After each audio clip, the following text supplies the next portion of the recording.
As Speaker, I am not responsible for the specific questions asked by individual members or for the answer given by ministers. So I encourage all members to engage in respectful debate, as our constituents would expect. We now come to Prime Minister's questions. Josh Fenton-Flynn. Number one, please, Mr. Speaker. Prime Minister. Thank you, Mr. Speaker. The situation in the Middle East remains serious and volatile. This government will be resolute in our focus, protecting British lives, bringing our people home and safeguarding our national interest. Mr. Speaker, today my thoughts are with the family and friends of Sarah Everard on this very painful anniversary. 5 years ago, I said her death had to be a turning point, and this government is committed to halving violence against women and girls. We are acting in our schools, our police forces, online and offline, to keep women and girls safe, to prevent boys and men becoming abusers, and supporting victims to get justice and closure. Mr. Speaker, this morning I had meetings with ministerial colleagues and others. In addition to my duties in this House, I shall have further such meetings later today.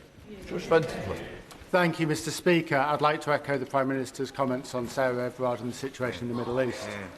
From the sound mixing desks made by Calrec in Hebden Bridge, which brought the world's Winter Olympics coverage, to the valves made by Blackhole Engineering in Brighouse, which bring water to New York City, Calder Valley's specialist manufacturing is recognised the world over. It brings good jobs and sustainable work.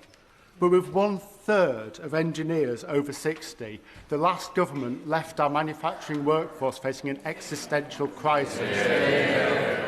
Will the Prime Minister please work with me to make sure that the new Growth and Skills Levy will support good quality manufacturing jobs in Calder Valley and across the country? Well, my honourable friend is right to champion brilliant manufacturers. Our modern industrial strategy is driving up standards, investment, jobs and growth. And our Growth and Skills Levy ensures we have the skills we need, supporting more short courses in critical sectors, including engineering. We're investing over £700 million to support thousands more young people into apprenticeships, in stark contrast to the 40% fall in apprenticeships starts under the party opposite. Kevin Baird, not the Leader of the Opposition. Mr. Speaker, can I pay tribute to our brave servicemen and women in the Middle East during this very difficult period? Our bases in Cyprus and Bahrain have now been attacked. The US has taken offensive action to destroy missile launch sites to defend British territory. Why will the Prime Minister not allow the RAF to do the same? Prime Minister. Mr. Speaker, can I make clear this is obviously an extremely serious situation, and I know the whole country is worried about the potential for escalation. They're worried about the impact on their lives, particularly when they see what's happening with energy. The family and friends of those who are caught in the region will be worried sick about them. And, of course, we've got civilians and military personnel at risk in the region. We need to act, therefore, with clarity, with purpose and with a cool head. The protection of UK nationals is our #1 priority.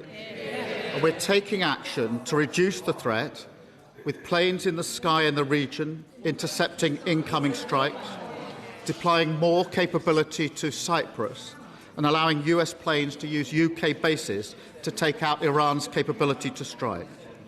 What I was not prepared to do on Saturday was for the UK to join a war unless I was satisfied there was a lawful basis and a viable, thought-through plan. That remains my position. That wasn't the question I asked him. Nobody wants to see an escalation. The fact is, Mr. Speaker, our bases, in case they don't realise, our bases have already been attacked. Iran Iran is trying to kill our servicemen and women. He is catching arrows rather than stopping the archer. That's what we're talking about. Why is he asking our allies to do what we should be doing ourselves? We are, I would say to Labour MPs, we are in this war whether they like it or not. What is the Prime Minister waiting for? Prime Minister. Mr. Speaker, let me give a little more detail, because for a number of weeks now, we've been pre-deploying our capabilities to the region. In doing so, we've been liaising very closely with the United States, as the House would have expected. Therefore, radar systems were pre-deployed, ground-based air defence was pre-deployed, counter-drone systems were pre-deployed, and F-35 jets were pre-deployed. Mr. Speaker, that is why, since Saturday morning, multiple F-35s and Typhoons have been in operation not just in the Middle East, but across Cyprus. Further missions were flown overnight, Typhoons defending in particular Qatar, and F-35s defending other regional parties. We're resupplying our air defence missiles today. Wildcat helicopters with anti-drone capabilities will be in Cyprus this week, and HMS Dragon will be deployed to the Mediterranean. And, of course, in agreement with the US, they're using our bases to conduct the operations to strike Iranian missiles and launchers. Mr. Speaker, that is the action that we are taking. That is the agreement that we've reached with the United States to protect our nationals. Mr. Speaker, the Prime Minister has read out a long list. It is not enough. He says that we are pre-deploying. The one ship which we are sending, HMS Dragon, is still in Portsmouth. The fact is the Type 45s cannot take out incoming missiles. This is not enough. He's read out a long list. The people who understand know it is not enough. He should be doing more. Yesterday, the Chancellor could have given more money to defence. Instead, I don't know why they're laughing. I don't know why that's funny. Yes, not funny. Yesterday, the Chancellor could have given more money to defence. Instead, she gave more money for welfare. Their priorities are all wrong, Mr. Speaker. Their priorities are all wrong. They can chanter as much as they like. The fact of the matter is that the war in Iran is happening now. Order. Mr. Bailey, I don't like that. I don't think it becomes you either. An officer and a gentleman, I expect more. Come bed on. The fact of the matter, Mr. Speaker, is that the war... I can lip read as well. So please, let's learn something. If not, you'll learn the way out. Come bed. Mr. Speaker, the country is not going to be distracted by Labour MPs moaning. The fact of the matter is that the war in Iran is happening now. But the OBR say the government won't hit 3% on defence for 5 years. The war is happening now. There is no urgency from the Prime Minister. Why is he leaving the job of funding our armed forces to the next government? Prime Minister. I'm not going to take lectures on defence from the party opposite. They came into office, and what did they do? They cut the defence budget. They missed army... Order. Mr. Philp, you've moved from there to there. You're even louder here, so I think twice. Prime Minister. Not only did they cut the defence budget, they missed army recruitment targets every year for 14 years. They left morale in our armed forces at an all-time low, and our forces hollowed out. That's the words of Ben Wallace, the former Defence Secretary. Labour, by contrast, is delivering the biggest boost to defence spending since the Cold War. £270 billion over this Parliament. And we're doing that because we're focused on what matters. And she's right. The war is, of course, happening now. We have to focus on that. Across the country, people are worried about those that are trapped in the region. And, Mr. Speaker, that is why we're taking action. And I can update the House. That yesterday, more than 1,000 British nationals arrived back in the UK on commercial flights from the UAE. A further 8 flights are due to leave the UAE to the UK today. I can confirm, Mr. Speaker, that the first charter flight is expected to leave Oman later today, and 2 more will come in the coming days. the country really does want to know this. I'm sorry.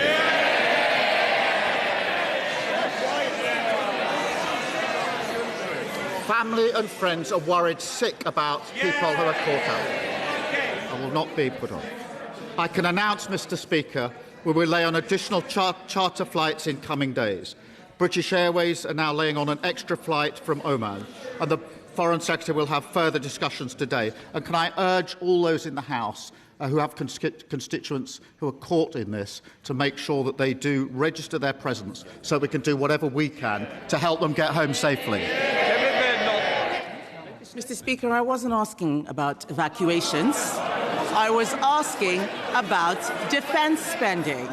He needs to focus on the question he's being asked, not the statement that was prepared in the bunker. He stands there telling us that he's spending more money on defence. They're saying it. No, he isn't. In fact, they are cutting defence spending by £2.6 billion from the MOD budget this year. And that's why there are no Royal Navy warships in the Middle East, Mr. Speaker. In June last year, he should ask his Defence Secretary for the numbers, because that is what's happening. In June last year, Mr. Speaker, the government promised that its plan for funding our armed forces would be ready by autumn. In autumn, they promised it would be ready by the end of 2025. It is March 2026, and still nothing. So can the Prime Minister tell the House when his defence investment plan will finally be published? Prime Minister. Well, I'm sorry she's not interested in how people caught in the region are going to get home. I think for the vast majority of people watching this PMQs, that'll be the single most important thing on their mind. They cut defence spending, we're increasing defence spending. And we're doing that, Mr. Speaker, because we've stabilised the economy. Yesterday, the Chancellor announced inflation was down, interest rates down, borrowing down, debt down, investment, living standards growth up. Now, I know the Leader of the Opposition doesn't understand that. The Shadow Chancellor clearly doesn't understand that. Although I do have to thank him that in what's been a very difficult week, he provided some excellent unintended stand-up comedy in his response to the Chancellor yesterday.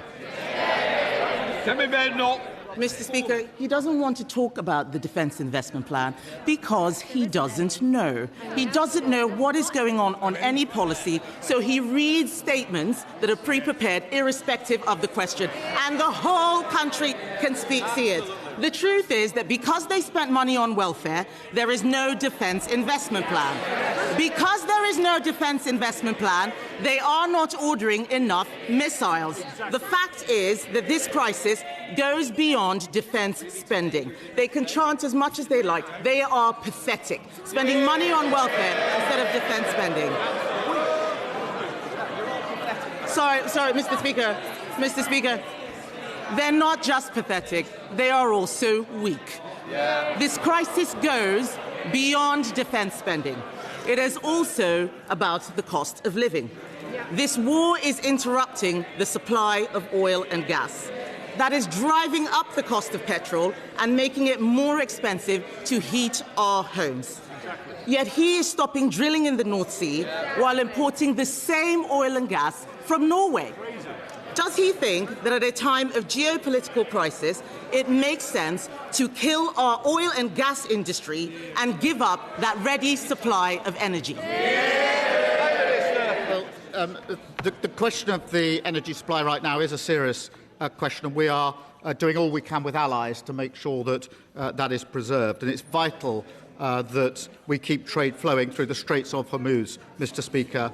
The Energy Secretary met the International Energy Agency yesterday, and the Chancellor is meeting oil and gas companies today. We're keeping in close contact with our allies and key industry players. Again, I think the country wants to know what we're doing now in relation to what's happening in coming days. Mr. Speaker, oil and gas will be part of our energy mix for many years to come. But if Ukraine and the last few days have taught us anything, it is that all the time we're on the international market, we are vulnerable to these changes. That is why renewable energy where we have our independence and security would take us off those markets and give us the security that we need.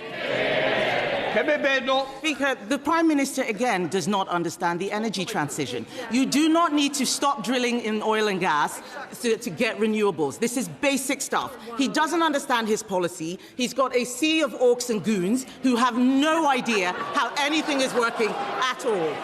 Mr. Speaker. They can complain all they like, Mr. Speaker. The fact is, they are letting down the people out. Order. You can't do a point of order in the middle of Prime Minister's question. Mr. Speaker. Can I ask my question?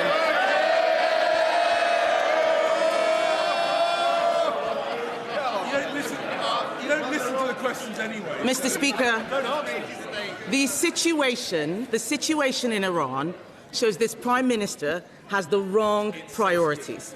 When it comes to defence, it's someone else's job. When it comes to welfare, they find the money.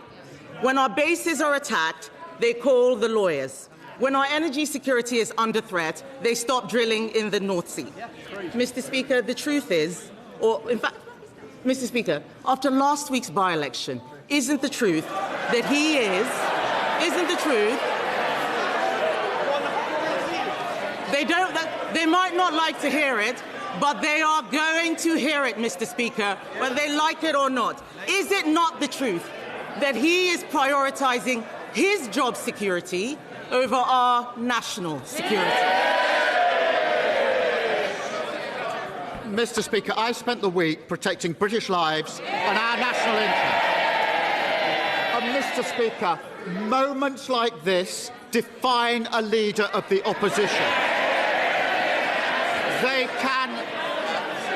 can either step up, act in the national interest and show that they're fit to be Prime Minister, or they can expose their utter irrelevance. She has chosen the second. Thank you, Mr. Speaker. Can I thank the Prime Minister for his leadership and his cool head on the situation in Iran? Prime Minister, the leasehold system is legalised extortion.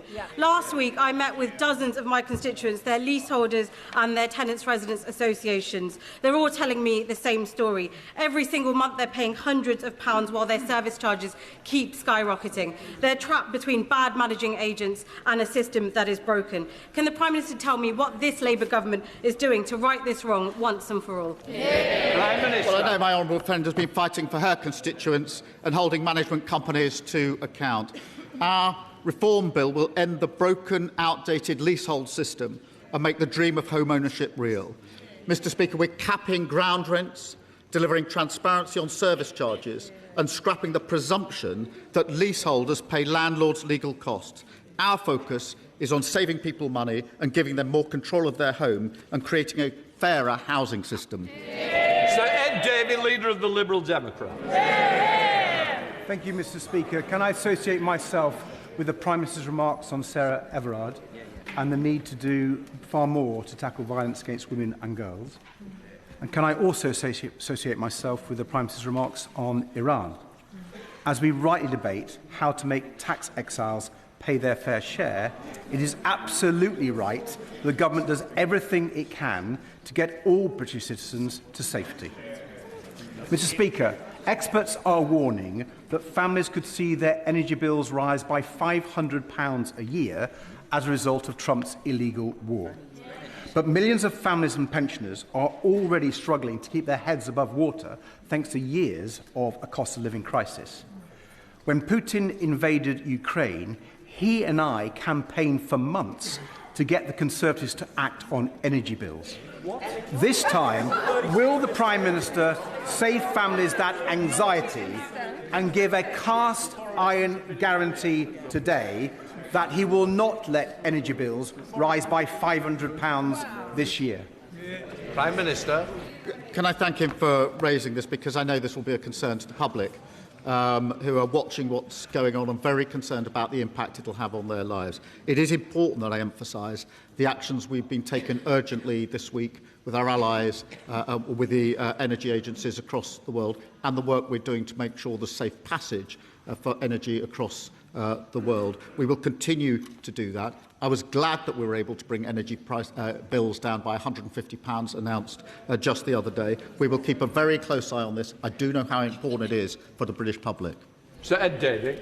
Well, I thank the Prime Minister for his reply, but I hope he will act if energy bills do go up by £500. Mr. Speaker, Donald Trump's war on Iran has not only brought more chaos across the Middle East, it's increased the threat to our national security here at home. Iran's Revolutionary Guard has previously plotted several failed terrorist attacks in the UK, targeting Iranian journalists, British Jews and members of this House. Now they are more desperate and dangerous than ever.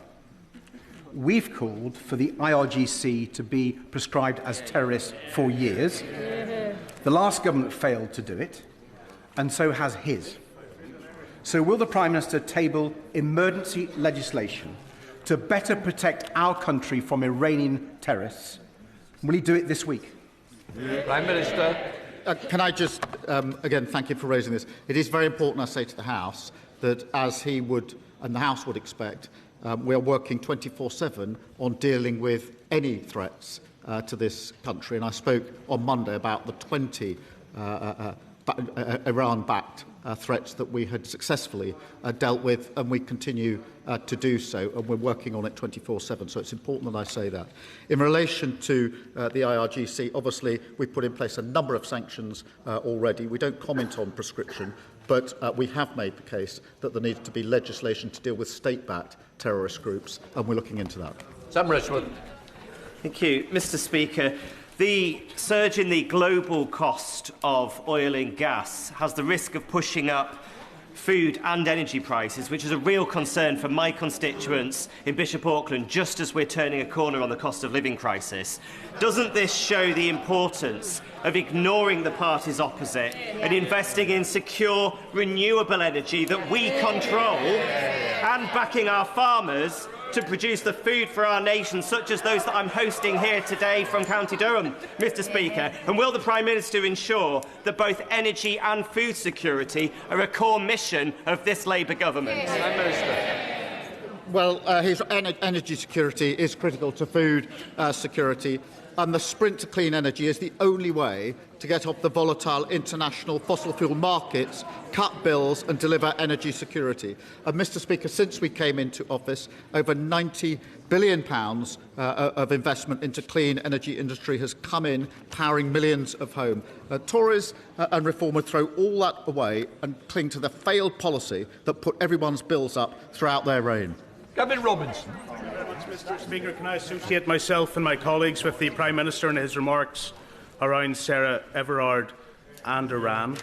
Mr. Speaker, my colleagues and I support our armed forces, but we lament how diminished the UK appears over the last week amongst our allies and within the Middle East. The Prime Minister is not responsible for our armed forces being able to squeeze into Wembley Park and to Ibrox, but he is responsible for our posture. He is responsible for ignoring the request to deploy a Type 45 destroyer 2 weeks ago into the region. And we now learn that HMS Dragon will not leave, hasn't left, and won't be in to defend Cyprus for over a week. Will the Prime Minister understand that I welcome the commitment for increased defence spending, but if we're only planning to get to 2.5% by 2027, it's not enough. It needs to be reconsidered. He needs to go faster where others before him did not. And he needs to take these steps not just for protection of our values across the world, but also for the protection of our consumers who are impacted by this conflict today? Minister. Well, he'd have heard me set out what we did by way of pre-deployment, working in conjunction with and liaising with the US so that he understands the context in which those pre-deployments were put in place, and I think they speak for themselves as to why they were put in place in the places that they were. In relation to defence spend, obviously we're increasing it to 2.6% of GDP. That's £270 billion over the Parliament. But as I said in the speech I gave in Munich just a couple of weeks ago, we're going to have to spend more and faster after the years of underinvestment and troop cuts. They were the ones that hollowed this out. They were the ones that reduced the size of the army. They were the ones that didn't spend what was necessary on defence. Like everything else they left in such a mess, we're clearing it up. Through our strategic defence review, we'll make Britain safer. Jonathan Davis. Thank you very much, Mr. Speaker. Like the Prime Minister, I had the transformative benefit of a music education as a young person, although he had his some while before I had mine.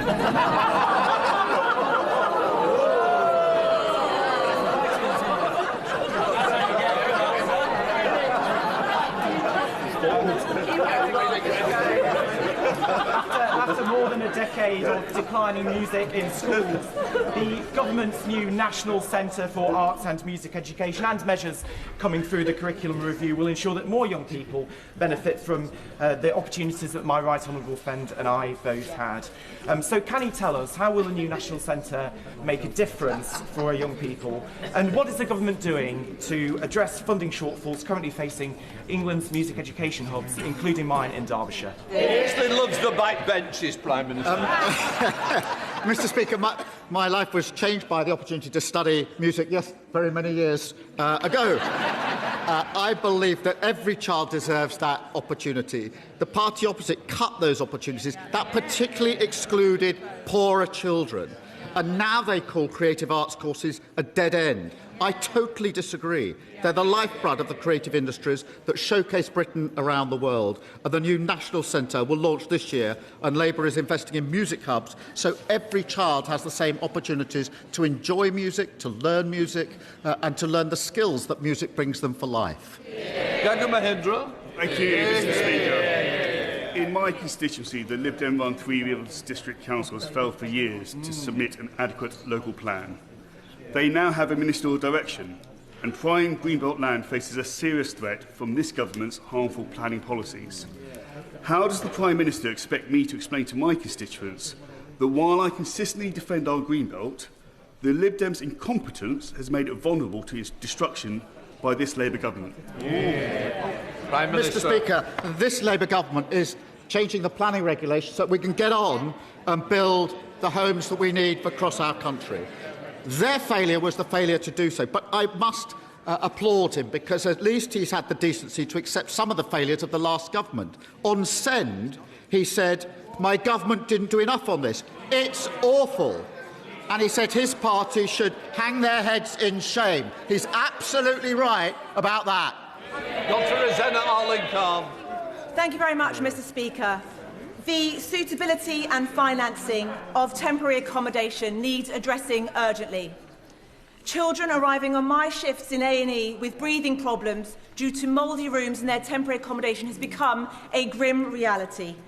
And since 2019, 74 homeless children have died due to the conditions of their temporary accommodation. And meanwhile, councils are facing a £4 billion black hole funding hole, huge hole, if the government subsidy remains frozen. Every death is a tragedy, and I'm sure the Prime Minister will agree with me that an urgent review needs to happen to investigate the financial shortfall and help guarantee safe homes for every child in this country that is in temporary accommodation. Well, I thank her for her question. We inherited an appalling situation with a record number of households in temporary accommodation. Every child deserves a safe and secure home. Mr. Speaker, we're investing £950 million in the Local Authority Housing Fund to increase supply of quality accommodation. We're banning Section 21 no-fault evictions, introducing a new, stronger, decent home standard, and investing £39 billion to deliver the homes that families need. Thank you, Mr. Speaker. Last month I visited my old school, Woking High. I saw classrooms built in the 1960s that were meant to last 20 years, but are still in use and being held together by gaffer tape. I visited my old music classroom. I nearly fell through the floor and I saw a hole in the roof. I can still remember the stench of mould. That classroom was condemned last year. Please will the Prime Minister agree to come to Woking High with me to see how bad it really is and ensure that my old school urgently gets the financial support it needs to ensure that in the 21st century my young constituents can be educated in a school they deserve. Yeah. Can I thank him for raising this case, which will be a real concern for his constituents, and I'm sure the party opposite will have heard the reality of what they did over 14 years of destroying everything in this country. We are fixing that, and I'll make sure that he gets a meeting with the Minister to discuss further. Let's do it.